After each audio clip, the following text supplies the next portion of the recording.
লখিমপুৰৰ চিয়াচলীৰ পথ মেৰামতিত ব্যস্ত এডাল যুৱক। আজি 5 দিন ধৰি একেৰাহে গাছচিৰথন ভাঙি শ্ৰমদান কৰি পথছোৱা মেৰামতি কৰি আছে যুৱকৰ দলটোৱে।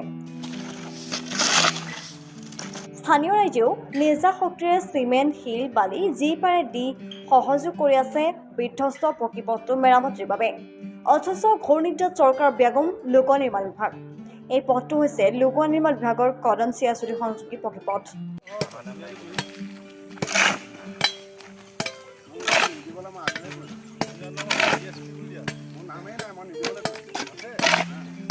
মিলি আলোচনা কৰিলোঁ যে ৰাস্তাটো ভাগিছে, গতিকে আমি কিবা এটা ব্যৱস্থা কৰিব লাগে। তেতিয়া মই ক'লোঁ আমি কাকৈ বিট অফিচাৰৰ লগত আমি যোগাযোগ কৰোঁ, তেখেতৰ পৰা আমি চেণ্ডগ্ৰেভেল যদি পাওঁ আমাৰ ভাল হ'ব, তেতিয়া আমি চিমেণ্ট দি মাৰি দিম।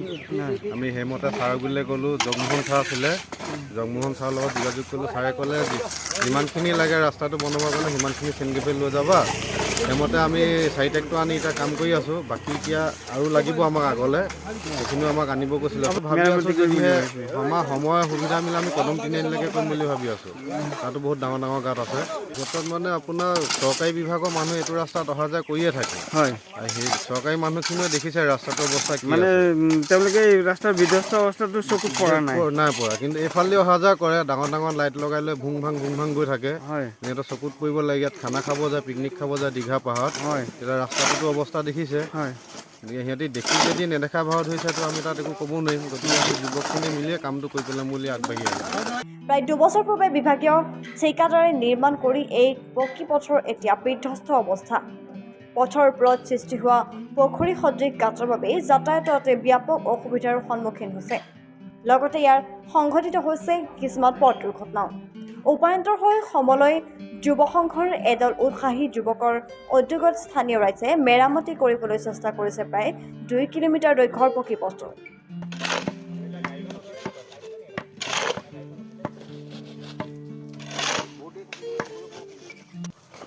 আমালোক কদম চিয়াজুলি গড়কাপ্তানি পথৰ হিন্দু মাজগাঁও অংশটো আজি 2 বছৰ ধৰি কোনো মেৰামতি নকৰাৰ বাবে অঞ্চলটোৰ ৰাইজৰ এই পথটিত অহা যোৱাৰ বাবে অতি জীয়াতু ভুগিবলগীয়া হৈছে।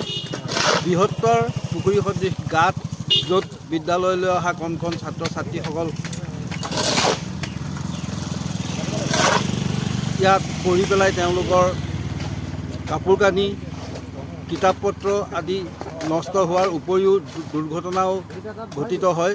সেয়েহে আমি দফে বিদফে বিভাগীয় কৰ্তৃপক্ষক আবেদন নিবেদন প্ৰাৰ্থনা আদি জনোৱা স্বত্তেও কোনো ফল নধৰাত আমালোক এই অঞ্চলৰ সচেতন যুৱ সংগঠন সমলয় সংঘৰ উদ্যোগত এই বৃহত্তৰ চিয়াজুলিৰ যুৱক সমাজ ওলাই আহে আৰু তেওঁলোকে গাঁঠিৰ ধন ভাঙি আৰু মানুহৰ ওচৰত কাবৌ কাকতি কৰি যি য'ত পায় চিমেণ্ট, চেণ্ড গ্ৰেভেল আদি সংগ্ৰহ কৰি পথটিৰ এই ভগ্ন অংশ মেৰামতি কৰে নিজৰ উদ্যোগত। লখিমপুৰৰ পৰা ভুৱন গৌতমৰ ৰিপৰ্ট, সংবাদ 365।